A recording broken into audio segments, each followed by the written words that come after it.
گناہوں سے مجھ کو بچایا الہی، بری عادتیں بھی چھڑایا الہی، بری عادتیں بھی چھڑایا الہی۔ خوف خدا، خوف کے معنی ڈر، یعنی اللہ سے ڈرنا، تو خوف خدا تو یہ تو اتنا بڑا سرمایہ ہے کہ جس کو نصیب ہو جائے ہو جائے۔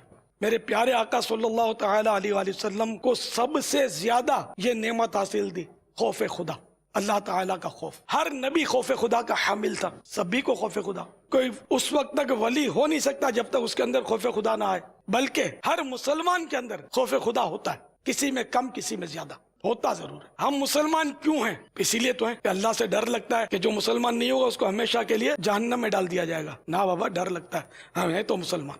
یہ شیطانی وسوسہ ایسا ہے بھائیو کہ یہ ہم کو ڈراتے ہیں اور مطلب وہ توبہ کا بولتے ہیں، تو توبہ کا یہ کیا بولیں گے؟ وہ تو خود قرآن فرما رہا ہے، پارہ 18 سورۃ النور آیت نمبر 31، وَتُوبُوا إِلَى اللَّهِ جَمِيعًا أَيُّهَا الْمُؤْمِنُونَ لَعَلَّكُمْ تُفْلِحُونَ۔ ترجمہ کنز ایمان، اور اللہ کی طرف توبہ کرو اے مسلمانوں، سب کے سب اس امید پر کہ تم فلاح پاؤ، یعنی کامیاب ہو جاؤ۔ سورۃ البقرہ آیت نمبر 222، ان اللہ یحب التوابین، بے شک اللہ پسند کرتا ہے بہت توبہ کرنے والوں کو۔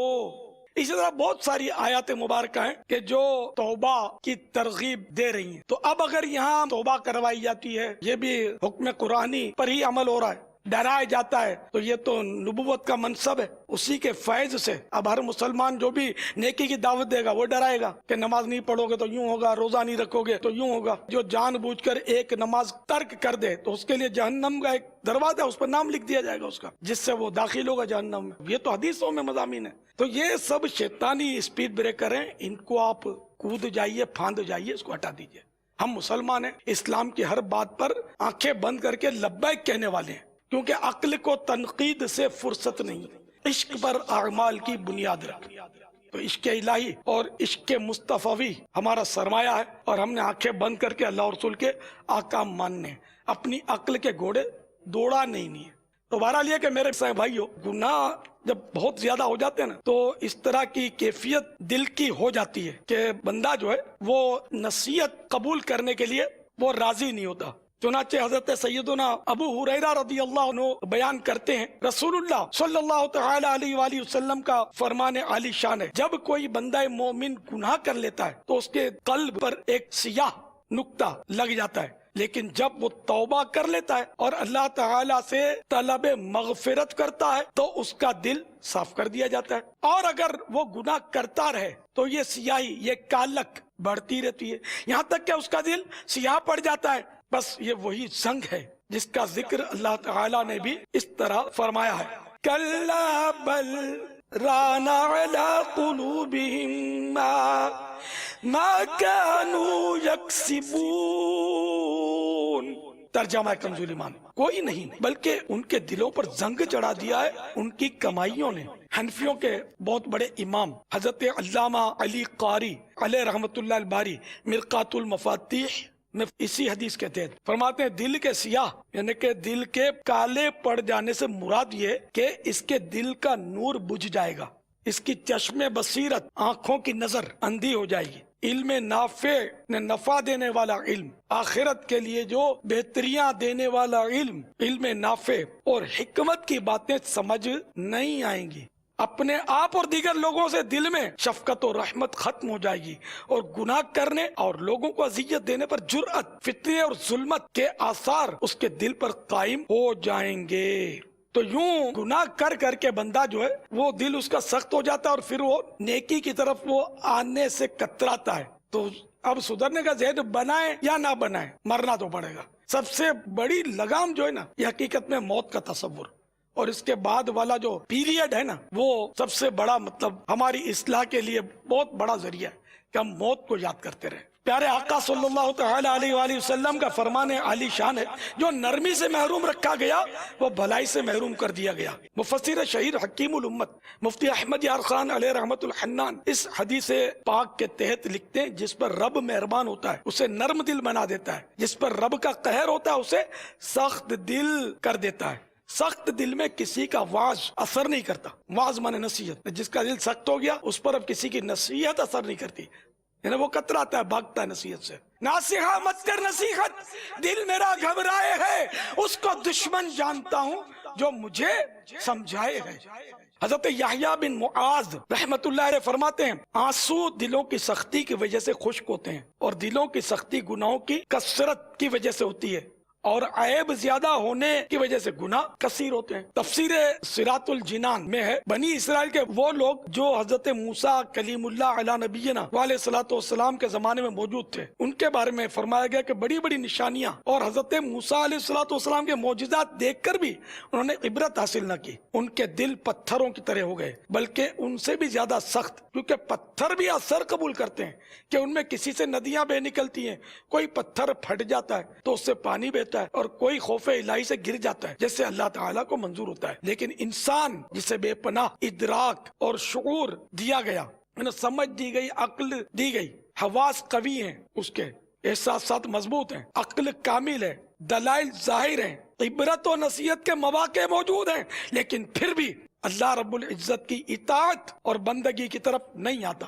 کاش ہمارے لیے ہدایت کے دروازے کھل جائیں، ہم بھی نیک بن جائیں۔ ایک دن حضرت سیدنا حسن بصری رحمت اللہ علیہ واعظ فرما رہے تھے، دوران بیان ایک آیت کی تفسیر آپ نے فرمائی، جو کہ پارہ 27 سورۃ الحدید کی آیت نمبر 16 ہے، تو اس کی آپ تفسیر بیان فرما رہے تھے اس وقت۔ الم یأن للذین آمنوا ان تخشع قلوبهم لذکر اللہ، ایمان والوں کو ابھی وہ وقت نہ آیا کہ ان کے دل جھک جائیں اللہ کی یاد کے لیے؟ آپ نے اس قدر مؤثر بیان فرمایا کہ لوگوں پر گریا طاری ہو گیا، نہ رونا دھونا مچ گیا۔ ایک نوجوان کھڑا ہوا اور کہنے لگا، یا سیدی، یعنی اے میرے سردار، کیا اللہ تعالیٰ مجھ جیسے فاسق و فاجر کی توبہ قبول کرے گا جب میں توبہ کروں؟ سیدنا شیخ حسن بصری علیہ رحمت اللہ القوی نے فرمایا، بے شک اللہ تعالیٰ تیری توبہ قبول کرے گا۔ تو وہ نوجوان جن کا نام عتبۃ الغلام تھا، انہوں نے جب یہ بات سنی تو ان کا چہرہ زرد پڑ گیا، پیلا پڑ گیا، سارا بدن تھر تھر کانپنے لگا، چیخ ماری اور غش کھا کر زمین پر تشریف لے آئے۔ جب ہوش آیا تو حضرت سیدنا حسن بصری علیہ رحمت اللہ القوی نے قریب آ کر کچھ عربی اشعار پڑھے۔ اے رب العرش جل جلالہ کی نافرمانی کرنے والے نوجوان، کیا تو جانتا ہے کہ گناہ گاروں کی سزا کیا ہے؟ نافرمانوں کے لیے گرجنے والا جہنم ہے، جس میں گرج ہوگی، اور جس دن پیشانیوں سے پکڑے جائیں گے اس دن غضب ہوگا۔ بس اگر تو جہنم کی آگ پر صبر کر سکے تو نافرمانی کر لے، ورنہ نافرمانی سے دور ہو جا۔ تو نے جو گناہ کیے ہیں ان میں تو نے اپنے نفس کو پھنسا دیا، تو اب نجات کے لیے کوشش کر۔ عتبۃ الغلام علیہ رحمت اللہ السلام پر رقت طاری تھی، جب افاقہ ہوا کہنے لگے، اے شیخ، کیا مجھ جیسے کمینے کی توبہ بھی رب رحیم عز و جل قبول فرمائے گا؟ سیدنا شیخ حسن بصری علیہ رحمت اللہ القوی نے فرمایا، کیوں نہیں، اللہ اپنے گناہگار بندے کی توبہ اور معافی قبول فرماتا ہے۔ یہ سن کر حضرت سیدنا عتبۃ الغلام علیہ رحمت اللہ السلام نے 3 دعائیں کی۔ نمبر 1، اے میرے اللہ، اگر تو نے میری توبہ قبول کر لی اور میرے گناہ معاف فرما دیے ہیں تو مجھے ایسی فہم یعنی عقل اور سمجھداری اور یادداشت یعنی قوت حافظہ عنایت کر کہ علوم دین اور قرآن کریم سے جو سنو یاد ہو جائے۔ نمبر 2، اے اللہ، مجھے پرسوز آواز کے اعزاز سے نواز کہ اگر کوئی پتھر دل بھی میری قراءت سنے تو اس کا دل موم ہو جائے۔ نمبر 3، اے اللہ، رزق حلال عطا فرما اور وہاں سے روزی دے کہ جس کا مجھے گمان بھی نہ ہو۔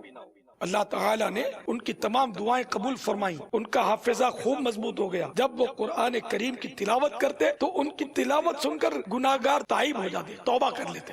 ان کے گھر میں روزانہ سالن کا ایک پیالہ اور 2 روٹیاں رکھی ہوتی اور پتہ نہیں چلتا تھا کہ کون رکھ جاتا ہے. اسی حالت میں یعنی کہ اچھی زندگی میں، نیکیوں بھری زندگی میں ان کا انتقال ہوا.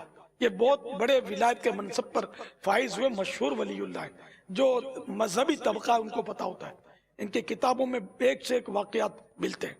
اللہ رب العزت کی ان پر رحمت ہو اور ان کے صدقے ہماری بے حساب مغفرت ہے.